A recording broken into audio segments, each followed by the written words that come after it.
March 13th, 1997. This event called Lights Over Phoenix. What did you see? Well, I saw a huge craft just kind of come right over Squaw Peak. That was, it was just breathtaking. And I'm not sure about the date. You've got a better memory March for the 13th. dates than I do. Yeah. But there was no, like the Clinton day, no. No. No, I was on a strict diet. No, I'm serious. I'm serious now. That unquestionably it was a UFO, which means unidentified flying object. Right. Doesn't mean we're being visited. Well, it's nothing like anything I've ever seen. And you're an Air Force guy. Yeah, yeah, and a pilot. Got a lot of hours flying, so it was pretty breathtaking. And I'll never forget. I snuck out to see it, without DPS, which I'm not supposed to be driving my own car and that kind of thing. Yeah. And so, but I told Ann what I was doing. I was going to go up to Squaw Peak and see what everybody was, clamoring about. And when I walked in the front door, she looked at me, and I was apparently just, normally I'm fair complected and pale anyway, right?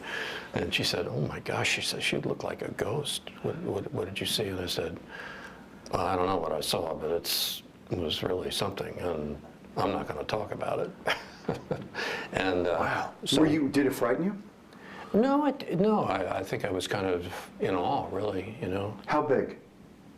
Bigger than anything I've ever seen in the sky. Like an aircraft carrier in the sky? Yeah, something like that, yeah. And it was hard to define because of the light in terms of the size, but it was absolutely silent and had sort of eerie embedded lights, and so that's what I saw. And I wasn't expecting to see anything because I was looking out over at Luke right. to the west, and then all of a sudden these people in the park area just on the west side of 51, there were a bunch of people there. Everybody said, "Oh, look at that." And we turned around, and this thing was coming from the northwest, traveling to the southeast. We now know, and it really hit me when we were watching the Diamondbacks in Game 7, and the B-1 flew over over the Bob. Yeah, it wasn't a B-1 bomber. But that thing all of a sudden out of nowhere appears. And, I said to somebody that night, I said, well, when they do test these, they test them in populated areas. They're new stuff. They test it to see if people detect it. Do you believe it was ours? Do you believe it was something from the U.S. government that they were kind of flying around? No, it wasn't even close to a B. It was much bigger than a B-1. A B-1 actually isn't that big. I mean, right. I mean, if it's at low altitude, it'll appear big, but no, this was totally different. Something, though, that you think our own government may have been kind of running by a populated area to see what would happen? Well, they certainly achieved their goal of stirring the pot, if that's what they were doing. But I don't think so. I think this was technologically far advanced. I use the analogy. Can you imagine if you took Christopher Columbus and put him in the cockpit of a Boeing 777? What his reaction would be?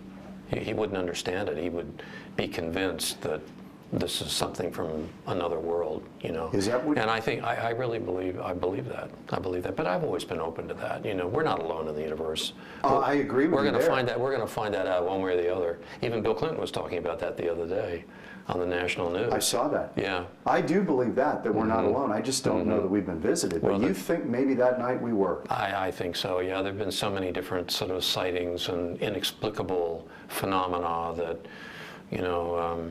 but the disparity in terms of technological progress would be so vast that we would be, I think, of sort of no consequence to whoever is visiting us, because the technology to get here would be just beyond anything we could imagine. Did it hover?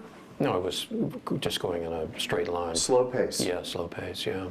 And then, there were all the sightings. Flares. There were the sightings of the America West plane coming into Sky Harbor, said he could have landed on it.